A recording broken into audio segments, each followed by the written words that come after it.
तो खूप वर्षापासून व्यसनमुक्ती केंद्रामध्ये ठेवला जायचा. त्याच्या घरच्यांच्या फोर्समुळे तो तिथे राहायचा, पण त्याच्यामध्ये कुठल्याही प्रकारची सुधारणा झालेली नव्हती.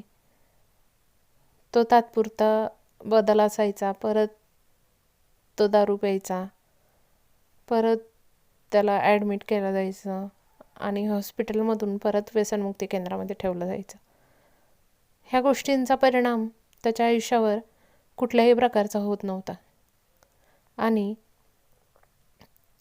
जसं लग्न त्यांचं झालं त्याच्यानंतर सुद्धा हाच प्रकार त्याचा चालूच होता.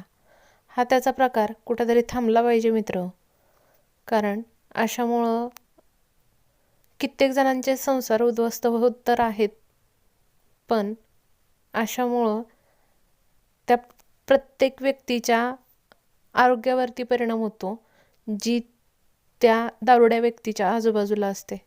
त्याची आई, त्याचे वडील, त्याचे फॅमिली मेंबर्स, त्याची वाईफ, त्याची मुलं, या सगळ्या व्यक्तीवरती त्या गोष्टींचा परिणाम होत असतो.